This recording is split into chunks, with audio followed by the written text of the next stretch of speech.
अम्बेश ज्ञान अकादमी में आपका स्वागत है। मैं उपस्थित हूँ आपके समक्ष कक्षा 11 हिंदी काव्य के साथ।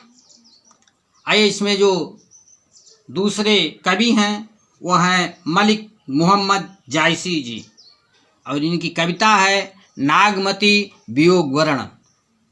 आइए शुरू करते हैं।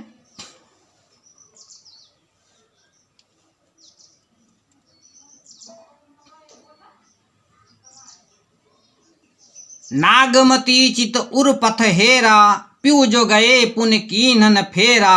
नागर काहू नार बस परा, तेई मोर पियु मोसो हरा। सुआ काल होई लेगा पीऊ, पियु न जात जात वर जीऊ। भयो नारायण बावन करा, राज करत राजा बलि छरा। करन पास लीन्ह्यो कई छंदु, विप्र रूप धर झिलमिल इंदु। मानत भोग गोपीचंद भोगी, लय गे अपसवा जलंधर जोगी। लय कान्है भायक रूर अलोपी, कठिन बिछोह जियहि किम गोपी। तो है सारस जोरी कौन हरि, मारे बियाधा लीन। झुर झुर पिंजर हौं भई, बिरह काल मोहिदीन। अब इसका व्याख्या देखिए। सबसे पहले संदर्भ में आप लिखेंगे प्रस्तुत पद्य अवतरण काव्यखंड नागमती वियोग वर्ण से अवतरित है। इसके रचयिता मलिक मोहम्मद जायसी जी हैं। अब आइए इसकी व्याख्या देखिए। कवि कहता है कि नागमती चित्तौड़ का रास्ता देख रही हैं। वो सोच रही थी कि प्रीतम जब एक बार गए थे तत्पश्चात फिर लौट कर नहीं आए। ऐसा लगता है कि वह चतुर रसिक किसी अन्य नारी के मोह पास में, यानी उसकी मोह के बंधन में बंध गया है। उस नारी ने मेरे प्रीतम को मुझसे छीन लिया है। तोता मेरे लिए काल बनकर मेरे प्रिय को जो ले गया है, प्रीतम नहीं, वह तो मेरे जीवन को ही ले गया है। उस हीरामन तोते ने वैसा ही आचरण किया है जैसे नारायण अर्थात विष्णु ने 52 का रूप धारण करके राजा बलि के साथ छल किया था, अथवा जैसे इंद्र ब्राह्मण का सुंदर रूप बनाकर छल से कर्ण का कवच ले गया था, या जिस प्रकार राज करते हुए राजा गोपीचंद को जालंधर नामक योगी ले गया था। नागमती अपनी सखियों से कहती है कि हे सखी, जब कृष्ण को अक्रूर लेकर चले गए तो उनके कठिन वियोग में गोपियां भला कैसे जीवित रह सकती थीं। वह कहती है, नागमती जी पुनः कहती हैं कि जैसे बहेलिया सारस की जोड़ी में से एक को मार देता है तो दूसरा जीवित नहीं रहता है। सारस जोड़ी कौन है? मार देता है तो दूसरा जीवित नहीं रहता है। वैसे ही अपने प्रिय के बिछुड़ जाने के बाद मेरा जीवित रहना कठिन हो रहा है, अर्थात मैं सूख कर हड्डियों के ढांचा के समान बन गई हूँ। आइए इसमें काव्य सौंदर्य देखते हैं। श्रृंगार रस विप्रलंब श्रृंगार है। रस में विप्रलंब श्रृंगार, और अलंकार में उपमा, रूपक, संदेह है, और छंद चौपाई दोहा है। दूसरा भाग देखते हैं। दूसरा चौपाई दोहा।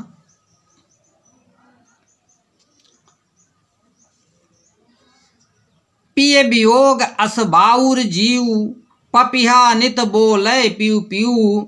अधिक काम दाधय सो रामा, हरि लई सुआ गयो पिय नामा। बिरह बान तस लागन डोली, रकत पसीज भीज गई चोली। सूखा हिया हार भा भारी, हरे हरे प्राण तजहि सब नारी। खन एक आव पेट मह सांसा, खन ही जाय जीव होए निराशा। पवन डोलावहि सींचहि चोला, पहर एक समझे मुख बोला, प्राण पया न होत को राखा, को सुनाव प्रीतम कै भाखा। इसके बाद दोहा है, आही जो मारे बिरह कै, आग उठे तेहि लाग, हंस जो रहा शरीर मह, पांख जरागा भाग। आइए इसकी व्याख्या देखिए दूसरे का।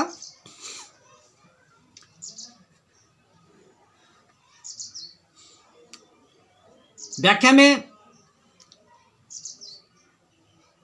पियो वियोग अस बाउर जीव। नागमती कहती हैं प्रीतम के वियोग में, अर्थात उनके प्रीतम कौन है, रत्नसेन है, उनके वियोग में नागमती का चित्त बावला हो गया है तथा पपीहे के भांत नित्य प्रतिदिन पी कहाँ जैसे पपीहा रटता है, उसी तरह से वे भी रटने लगी हैं। उक्त रमणी को काम ने बिल्कुल ही दग्ध कर डाला है, जला दिया है। हीरामन तोते ने उनके प्रीतम का नाम ही हरण कर लिया है, अर्थात वो उसे लेकर चला गया है। वह वियोग के कारण, वियोग के बाण से ऐसी घायल हो गई हैं कि वो हिलडुल भी नहीं सकती हैं। उसके शरीर का सारा रक्त पिघल करके आंसू बन करके बह गया है, जिससे उनके शरीर की अंगियां तथा चोली वह भी भीग गई है। उनका हृदय सूख कर इतना क्षीण हो गया है कि उस पर पड़ा गले का हार भी भारी लगने लगा है। वह विरहणी अपने प्राण को धीरे धीरे त्यागने लगी है। अभी एक क्षण के लिए उसके पेट में श्वास आती है तो दूसरे ही क्षण वह चली जाती है। उसकी इस मरणावस्था को देखकर अत्यंत ही निराश होती है। सखियां उसे निरंतर पंखा झलती रहती हैं, यानी हवा देती रहती हैं और उसके शरीर को शीतलता प्रदान करती रहती हैं। एक प्रहर में होश में आकर वह कुछ बोल पाती कि ये प्राण इस शरीर से जाना चाहते हैं, भला कौन इन्हें जीवित रख सकेगा, भला कौन इन्हें जीवित रख सकेगा, इसे भला कौन प्रीतम की भाषा यानी उनकी वाणी को सुना पाएगा। अब आइए इसके बाद दोहा जो है, अहि जो मारे विरह कर। विरह ने आकर उसे इतना मारा कि उससे आग जल उठी और शरीर रूपी पिंजरे में जो प्राण रूपी हंस रहता है उसके पंख जल गए और वह पंख जलने के कारण वह भाग गया है। ये हो गया इसकी व्याख्या। अब आइए इसमें काव्यगत सौंदर्य देखते हैं। अलंकार में छेकानुप्रास और अतिशयोक्त अलंकार है, रूपक अलंकार भी है।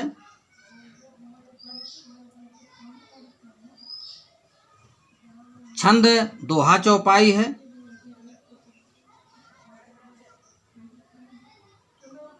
आइए और आगे देखते हैं। तीसरा,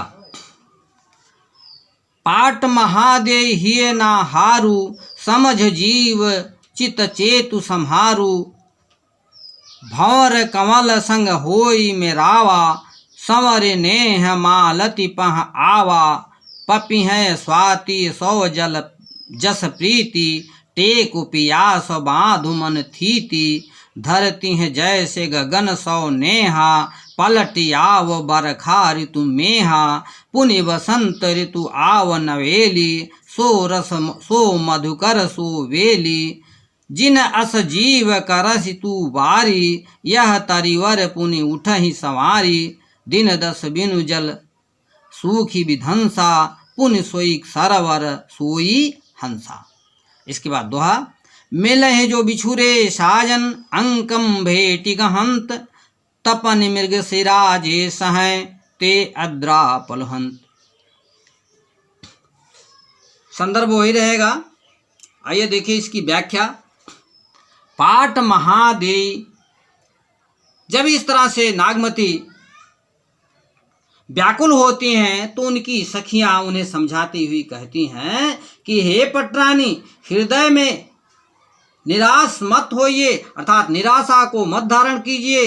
अपने जीवन के मूल्य को समझकर साहस लाइए, मन में समझाकर धैर्य धारण कर दिए।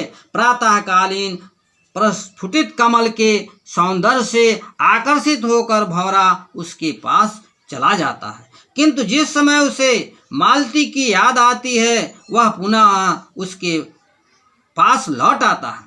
इसी प्रकार राजा रत्नसेन भले ही किसी नारी के आकर्षण में आपसे बिछुड़ गए हो, लेकिन याद आते ही वह फिर से आपके पास लौट आएंगे। क्या आएंगे? फिर से वो लौट आएंगे। जिस प्रकार स्वाति नक्षत्र के जल से प्रेम होने के कारण पपीहा प्यासा होने पर भी धैर्य के साथ स्वाति के आने की प्रतीक्षा करता है, उसी प्रकार आपको भी साहस के साथ, धैर्य के साथ अपने प्रीतम की प्रतीक्षा करनी पड़ेगी। पृथ्वी आकाश से अनन्य प्रेम रखती है, इसीलिए वर्षा ऋतु में आकाश मेघों के रूप में उसके पास लौटकर अपने स्नेह जल से उसकी विरह जनित तपन को शांत कर देता है। तुम्हारे स्वामी भी समय पर आकर विरह ज्वाला को शांत करेंगे। जैसे बसंत ऋतु आकर वृक्षों तथा लताओं में बहार ला देते हैं और भंवरे प्रसन्नता से लताओं तथा पुष्पों का रस पान करते हैं, उसी प्रकार तुम्हारे भी सुख के दिन पुनः आएंगे और शरीर में बसंत की बहार आ जाएगी। पुनः सखी समझाते हुए कहती है, इसलिए हे रानी, तुम हताश न होइए। तुम्हारा यह शरीर रूपी वृक्ष बसंत रूपी स्वामी के आने पर पुनः हरा भरा हो जाएगा। पुनि बसंत ऋतु आवन बिरी, क्या हो जाएगा? हरा भरा हो जाएगा। और ग्रीष्म काल में थोड़े समय के लिए तालाब सूख जाता है और हंस वहां से पलायन कर जाते हैं, लेकिन वर्षा ऋतु के आने पर तालाब फिर से भर जाता है और हंस आकर उसमें कीड़ा करने लगते हैं। तुम्हारा यह दुख थोड़े दिनों का है और जो जल्दी ही समाप्त हो जाएगा। इसके बाद दोहा का है, मिलहि जो बिछुड़े साजन।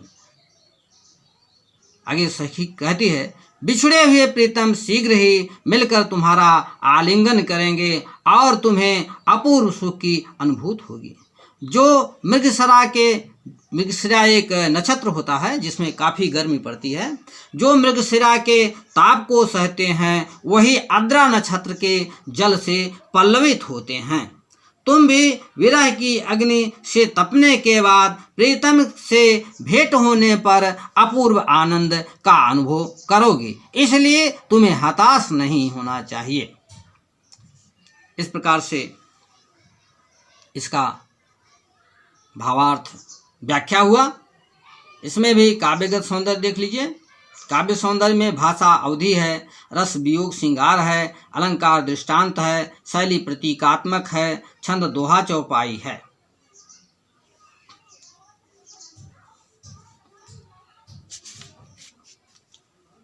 कैसा लगा आपको? अच्छा लगा हो तो लाइक करेंगे, सब्सक्राइब करेंगे और शेयर करेंगे। आज की वीडियो में इतना ही।